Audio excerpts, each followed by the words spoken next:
रख ली जो ये आग, पर सफर सफर कहलाए वो जो किए रहे सिंदबाद, जो किए रहे सिंदबाद, जो किए रहे सिंदबाद, जो किए रहे Sinbad. That's right. It is Sindbad the sailor we are talking about here. A story that before everything else is the reminder of the fact that storytelling can save your life. After finding out that his first wife had turned unfaithful, King Shahryar went on a killing spree. Every evening he got himself a new wife and come morning, killed her. Then I tell you. Then he married a girl called Shahrazad, who was very well read and very smart. She did not want to die. So on the evening she got married to King Shahryar, she offered to tell him a story. अब कहानी सुनने से किसने मना किया आज तक? King Shahryar was intrigued and Shahrazad started telling him a story. King Shahryar listened to it through the night. Morning came and the story had only reached midway. So the king spared Shahrazad's life that day and asked her to complete the story at night. But as you all know, one story leads to another. And Shahrazad continued telling stories for 1,001 nights. But you see, there's another problem. People love stories and they love storytellers. And King Shahryar was no different. But by now he was in love with Shahrazad and couldn't bear to live without her. So you see, storytelling quite literally saved her life and the lives of all the women who might have come after her. Now, one of the most famous stories Shahrazad told King Shahryar during these 1,001 nights was the story of Sinbad the sailor. But this story begins with another Sindbad in 9th century Baghdad, Sinbad the Hamal or Sinbad the Porter. In some stories he's also called Hindbad. But I think this is because people from West Asia जिसको हम India में रहने वाले जाने क्यों अमेरिकियों की देखा देखी मिडिल ईस्ट बोलते हैं. अरे भाई, हमारे लिए मिडिल ईस्ट तो मलेशिया कुछ पड़ेगा.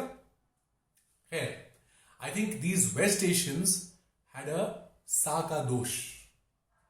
Because it's very likely that Sindbad is pronounced Hindbad in that part of the world.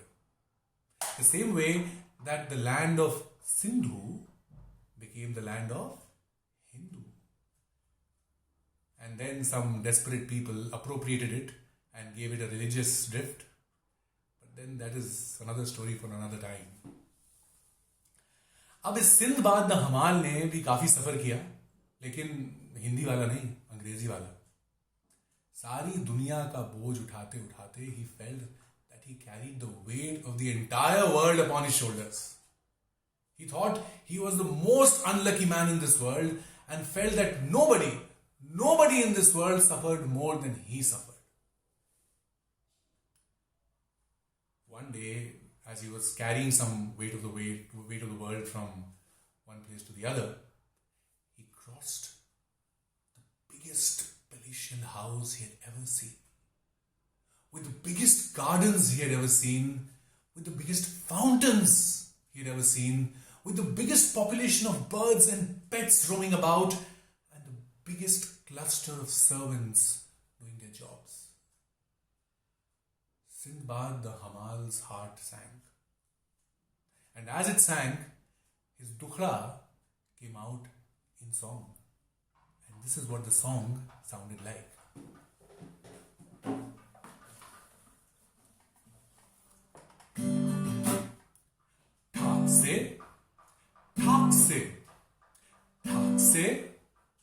Thak se, kahat to लग जाए ठाक से, काहत तो लग जाए ठाक से, अरे काहत तो लग जाए ठाक से। बड़े बड़े लोगन का महला घुमहला, बड़े बड़े लोगन का महला घुमहला।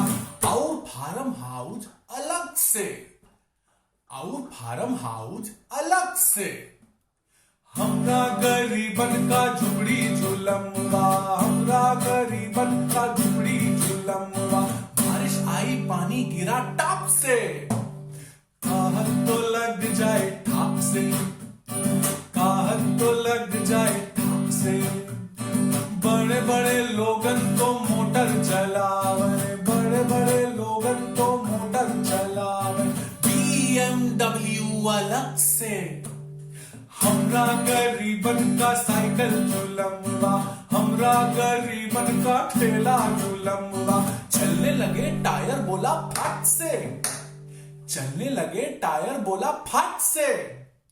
काहत तो लग जाए ठाक से, काहत तो लग जाए ठाक से, ठाक से, ठाक से, ठाक से। And as soon as he stopped singing, the guards of this big palatial house caught hold of Sinbad the Hamal and took him to their master. And as he entered this palatial house, Sindbad was awestruck by the grandeur of the place. It was a house that seemed to have been designed by architects from each and every part of the world.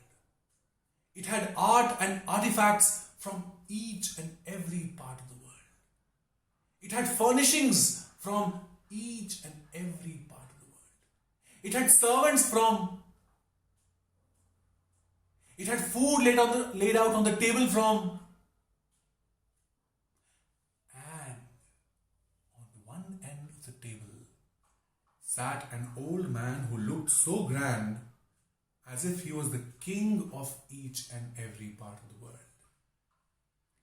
This man was Sindbad the Seaman, or as we better know him as, Sindbad the Sailor. So Sindbad the Sailor asked Sinbad the Hamar to sit beside him and sing the song he was singing outside his house. Sinbad the Porter was embarrassed and said, "अरे हुजूर, हम अनपढ़ जाहिल जो कुछ भी बिना सोचे समझे मन में आया बक दिए रहे." But Sinbad the Sailor insisted.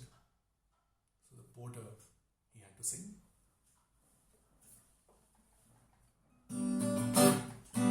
बड़े बड़े लोगन तो कबाब खावन, बड़े बड़े लोगन तो कबाब खावन, और बिरयानी अलग से। हमरा गरीबन का रोटी जुलमवा, हमरा गरीबन का चावल जुलमवा। खाने लगे कंकड़ बोला कट से, खाने लगे कंकड़ बोला कट से। काहत तो लग जाए ठाक से, काहत तो लग जाए ठाक से।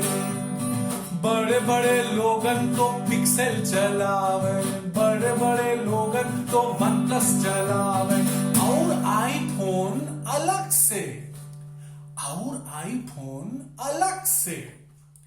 हमरा गरीबन का नुकिया जुलमवा, हमरा गरीबन का नुकिया जुलमवा। चलने लगे बटन टूटा कट से, चलने लगे बटन टूटा कट से। काहत तो लग जाए ठाक से, ठाक से, ठाक से, ठाक से। Sinbad the Sailor asked the porter, "What do you take me for? All this wealth I have acquired, you think this was all a cakewalk?" "No, never, not. I have travelled far and wide across the seas, and not once or twice or thrice, but 7 times. No one in this world has travelled so far and wide, and no one shall travel so far and wide for centuries. Allow me to tell you the stories of my travels." And saying so, Sindbad the Sailor began the story of his first voyage. You see, I was born in quite a well-to-do family. My father died when I was a young boy, and I inherited a lot of wealth and property from him. Oh, but how wasteful I turned out to be. How wasteful I turned out to be. My father, he left me diamonds and pearls. I gave them to friends to show off my wealth for free. How wasteful I turned out to be. My father, he gave me lots of wine. But I partied like crazy and consumed it all like tea. How wasteful I turned out to be. My father, he gave me a lot of money and I gambled it away with impunity. How wasteful I turned out to be. That's right. How wasteful I turned out to be. And soon I had absolutely nothing left with me. So I sold my property and estates for 3,000 dirhams and resolved to travel to foreign lands. I bought goods and material that were needed for a voyage and embarked with a company of merchants on board a ship. And we sailed for many days and nights, and we passed from island to island and sea to sea and shore to shore, buying and selling and bartering everywhere the ship touched, and continued our course till we came to an island that looked like one of the gardens of paradise. It was here that the captain of the ship cast anchor, and so all on board landed and made furnaces and lit fires, busied themselves in cooking and washing and walking about on the island, and then the crew fell to eating and drinking and playing and merrymaking.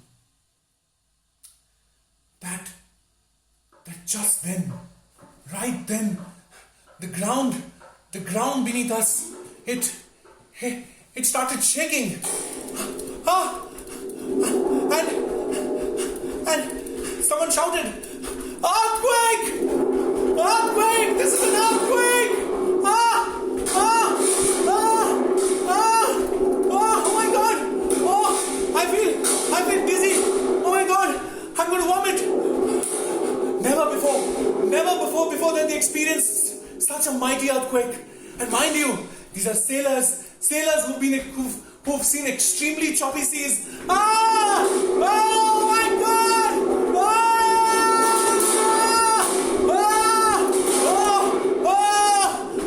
And just then, the captain of the ship, he shouted, "This is no earthquake! This is a huge sea fish that has moved after a long time because of the heat of our furnaces. Run as fast as you can, my friends, my comrades, towards the ship, or else we'll all drown once the fish moves underwater." And so I swam with other crew members, and I swam really fast, really quick. And I could see that the captain was on the ship, and the ship had started moving. So I swam faster and faster. But I couldn't catch up to the ship. I was getting tired. I was getting tired of swimming, and just then when I thought I'd drowned, a big wooden plank surfaced. I hung onto it, and then I'm unconscious.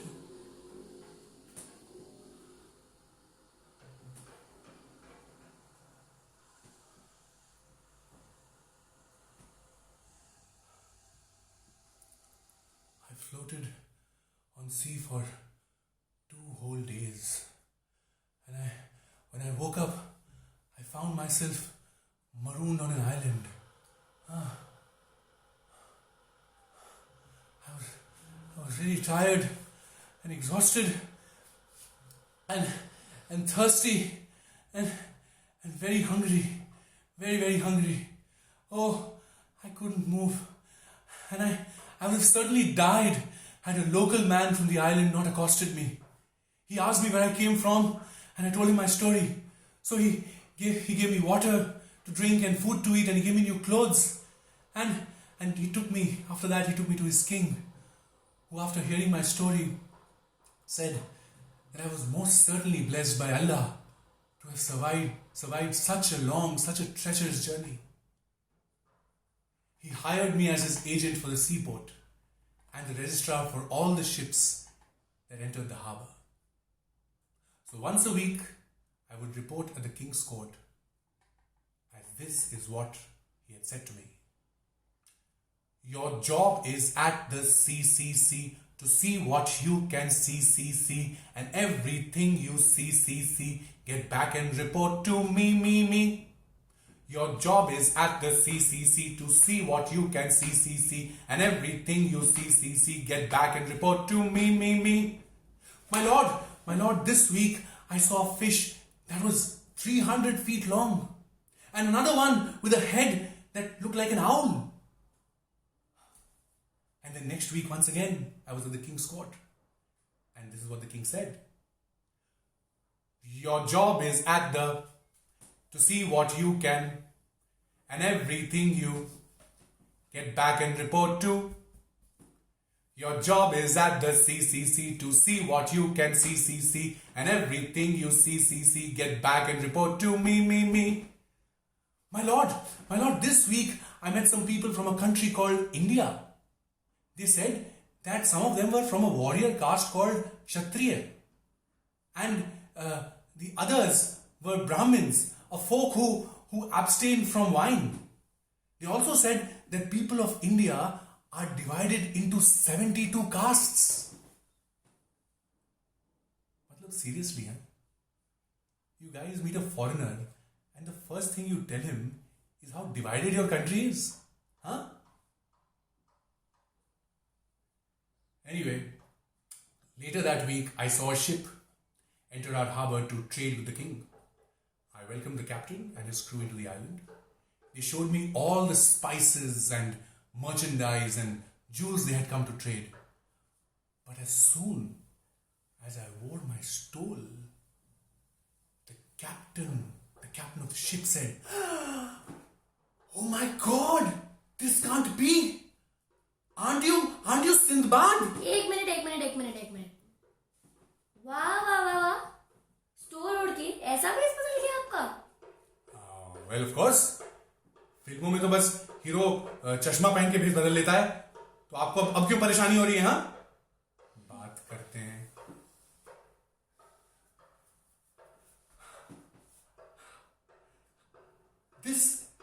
I realized that this was the same ship that I had boarded for the first time after leaving my home in Baghdad. The same ship that had anchored itself next to that big sea fish. The same ship that braved the earthquake created by the sea fish. The ship's crew had kept all my belongings and my profits safe, and they were on their way to Baghdad and to hand them over to my family. I took this opportunity to share some of my trade savings with the king, who in return loaded me with a lot of money and gold and merchandise as a parting gesture. And soon, I was back in Baghdad with my family.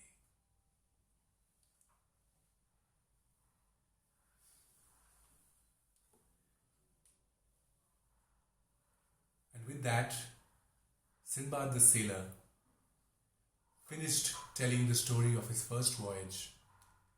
And to Sindbad the Hamal, he said this: "No journey is easy, porter or king, but the only true journey is the one within. No journey is easy, porter or king, but the only true journey is the one within. And here's some gold, so have no sorrow, because another voyage awaits tomorrow." Here, my dear Sinbad the Hamal,